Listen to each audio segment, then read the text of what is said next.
रोजच्या नाश्त्याला तेच तेच पदार्थ खाऊन कंटाळा आला असेल तर ही अशी खमंग व खुसखुशीत रेसिपी आज आपण 2 कच्च्या बटाट्यापासून बनवतोय। त्यासाठी बाहेरून खूप काही सामान आणावं लागत नाही, अगदी घरातल्या साहित्यात तयार होते। खूप छान असे कुरकुरीत हे वडे तयार होतात। तर पटकन रेसिपीला सुरुवात करूया। इथे मी मीडियम साईजचे 2 बटाटे घेतलेले आहेत। सगळ्यात आधी यांची आपण साल काढून घेऊया। इथे मी बटाट्यांची साल काढून घेतलेली आहे।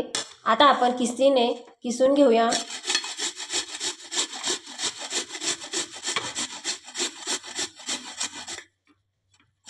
अशा पद्धतीने आपल्याला बटाटा असा किसून घ्यायचा आहे। शक्यतो किसणी आपल्याला बारीकच घ्यायची आहे। अशा पद्धतीने इथे मी हे बटाटे किसून घेते। इथे मी बटाटे किसून घेतलेले आहेत। आता आपण हे लगेच पाण्यात घालूया, कारण बटाटा वरती ठेवला की लगेच लाल पडतो। आपल्याला हा किसलेला बटाटा 2 ते 3 पाण्याने स्वच्छ असा धुवून घ्यायचा आहे। इथे मी 2 ते 3 पाण्याने हा किसलेला बटाटा छान असा स्वच्छ धुवून घेतलेला आहे। यात आपल्याला आता स्वच्छ पाणी घालायचं आहे, कारण बटाट्यामध्ये भरपूर प्रमाणात स्टार्च असतं, त्यामुळे बटाटा छान असा स्वच्छ धुवून घ्यायचा। तुम्ही बघू शकता आता कसं स्वच्छ पाणी दिसतंय। आता आपल्याला हा किसलेला बटाटा असा थोडा वेळ पाण्यातच ठेवायचा आहे, तोपर्यंत आपण दुसरी तयारी करूया। इथे मी कढई गरम करायला ठेवली। कढई गरम झाली की 1 टेबलस्पून तेल घालायचं आहे। तेल गरम झालं की अर्धा चमचा जिरे घालायचं। जिरे छान फुललं की अगदी चिमूटभर हिंग घालायचा। इथे मी 2 मिरच्या बारीक कट करून घेतल्या, अशा पद्धतीने त्या घालायच्या।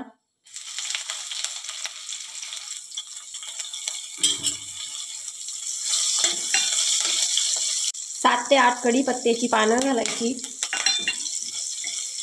एखाद मिनिटभर हे छान असं परतून घ्यायचं। इथे आपली फोडणी एखाद मिनिटभर छान अशी परतली गेलेली आहे। आता यात घालूया 2 वाटी पाणी।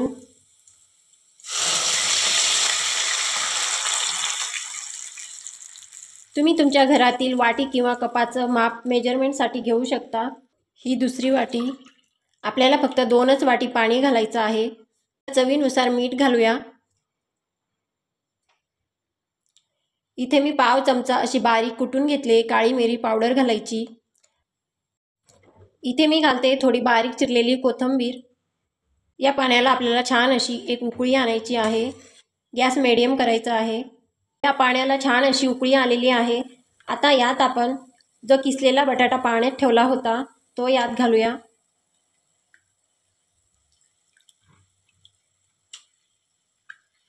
किसलेला बटाटा घालून छान असं मिक्स करून घ्यायचं आहे। आता परत आपल्याला एक छान अशी उकळी आणायची आहे। बटाटा आपल्याला जास्त शिजवायचा नाही, कारण हा बटाटा जास्त शिजला की त्याचा लगदा होतो, म्हणून आपल्याला इथे फक्त एक उकळी आणायची आहे। किसलेला बटाटा घातल्यावर छान अशी एक उकळी आलेली आहे। आता या स्टेजला गॅस कमी करायचा आणि इथे मी 1 वाटी रवा घेतलेला आहे। हा रवा घालायचा आहे। ज्या वाटीने आपण पाणी मोजून घेतलं त्याच वाटीने इथे मी 1 वाटी रवा घेतलेला आहे।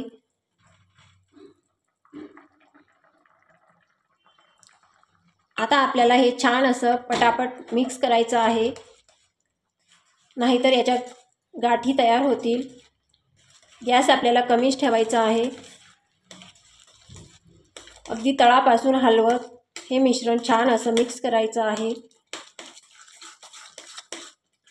कारण रवा पटकन पाणी शोषून घेतो।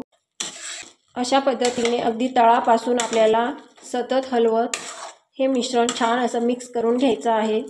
गॅस आपल्याला कमीच ठेवायचा आहे, जेणेकरून आपल्या या मिश्रणाच्या गाठी तयार होणार नाही। तोपर्यंत या मिश्रणाचा छान असा गोळा तयार होत नाही, तोपर्यंत आपल्याला छान असं मिक्स करायचं आहे। तुम्ही बघू शकता आपल्या या मिश्रणाचा छान असा गोळा तयार व्हायला लागला। थोड्याफार गाठी राहिल्या असतील तर त्या आपल्याला खाली हे मिश्रण घेतल्यावर परत एकदा छान असं मळून घ्यायचं आहे। इथं आपल्या या मिश्रणाचा छान असा गोळा तयार होतोय। आता आपण याचा गॅस बंद करूया आणि याच्यावर झाकण ठेवूया। 2 ते 3 मिनिटं छान अशी याला वाफ काढून घ्यायची आहे। आपलं हे मिश्रण वाफून 3 ते 4 मिनिटं झालेली आहेत। आता आपण हे एका डिशमध्ये काढून घेऊया। इथे मी एक ताट घेतलंय, त्या ताटात आपल्याला हे असं काढून घ्यायचं आहे। सुरुवातीला हे खूप गरम आहे, त्यामुळे इथे मी थोडं हे पसरून देते. लगेच हात लावायचा नाही. थोडंसं गार झालं की मग याच्या आपल्याला गाठी मोडायच्या आहेत. इथे मी एक पेला घेतलेला आहे. आपल्याला आता या पेल्याच्या साहाय्याने या मिश्रणाच्या छान अशा गाठी मोडून घ्यायच्या आहेत. तुम्ही पेला किंवा वाटीसुद्धा घेऊ शकता. छान अशा गाठी मोडून घ्यायच्या आहेत. आपल्याला हातावर थोडं 1 चमचा तेल घ्यायचं आहे आणि हे पीठ छान असं मळून घ्यायचं आहे. अशा पद्धतीने हे पीठ छान असं मळून घेतलं की मग त्याचा गोळा छान असा सॉफ्ट आणि मऊ तयार होतो. इथे आपला छान असा गोळा तयार झालेला आहे. तुम्ही बघू शकता. इथे मी हात धुवून घेतलेले आहेत. आता आपल्याला हाताला थोडंसं तेल लावून घ्यायचं आहे. थोडा गोळा तोडायचा आहे. हातावर छान असा चोळून घ्यायचा.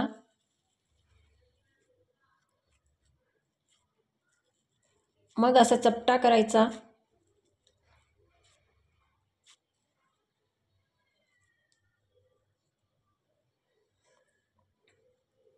बोटाला थोडंसं तेल लावून घ्यायचं. मग मध्यभागी असं छिद्र पाडायचं. तुम्ही बघू शकता. अशा पद्धतीने छिद्र पाडायचं. तुम्हाला परत एक करून दाखवते. तुम्ही बघू शकता किती छान असा मेंदू वडा आपला तयार झालेला आहे. परत थोडं हाताला पीठ चिकटत असेल तर तेल लावून घ्यायचं. छोटा गोळा घ्यायचा. हातावर छान चोळून घ्यायचा.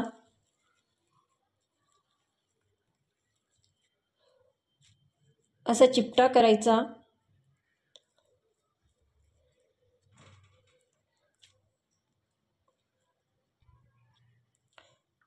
बोटाला थोडंसं तेल लावून घ्यायचं. मग मध्यभागी असं छिद्र पाडायचं.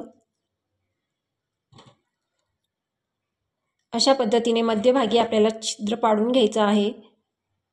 अशा पद्धतीने इथे मी सर्व हे मेदू वडे तयार करून घेते.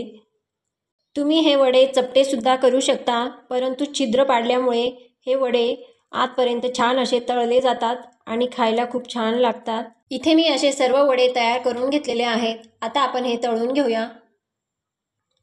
इथे मी आधीच कढईत तेल गरम करायला ठेवलं होतं.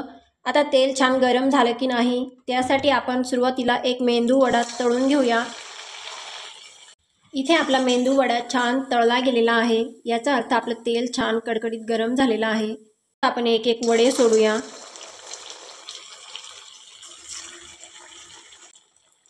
आपले वडे सेट झाले की हे दुसऱ्या बाजूने उलटून घेऊया.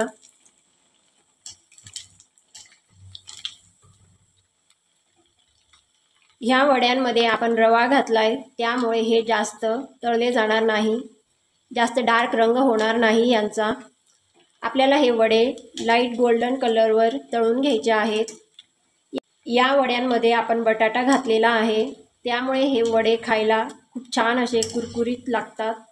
सतत यांना उलटवत पलटवत राहायचं आहे जेणेकरून यांचा रंग एकसारखा येईल आणि एकसारखे छान असे तळले जातील. इथे मी हाय फ्लेमवरच हे वडे तळून घेते. इथे आपले वडे छान असे लाईट गोल्डन कलरवर तळले गेलेले आहेत. आता आपण हे काढून घेऊया. तुम्ही बघू शकता रंगसुद्धा किती सुंदर आलेला आहे. याच पद्धतीने इथे मी सर्व वडे तळून घेते. इथे आपले सर्व वडे तयार करून झालेले आहेत. तुम्ही हे वडे ओल्या नारळाच्या चटणीसोबत किंवा सॉससोबतसुद्धा खाऊ शकता. हे वडे तुम्ही टिफिनला किंवा नाश्त्यालासुद्धा देऊ शकता. खूप सोपी आणि साधी रेसिपी आहे. तुम्ही एकदा नक्की ट्राय करून बघा. तुम्हाला आजची रेसिपी कशी वाटली ती कमेंट करून नक्की कळवा. तुमचा अनुभव माझ्यासोबत शेअर करा. तुमच्या मित्रमैत्रिणी आणि नातेवाईकांसोबत जास्तीत जास्त शेअर करा. अशा छान छान रेसिपीजसाठी मनीषा पाटील रेसिपीला सबस्क्राईब करा. आजची रेसिपी थोडी जरी आवडली असेल तर प्लीज एक लाईक करा. पुन्हा भेटूया अशाच एका छानशा रेसिपीसोबत. धन्यवाद.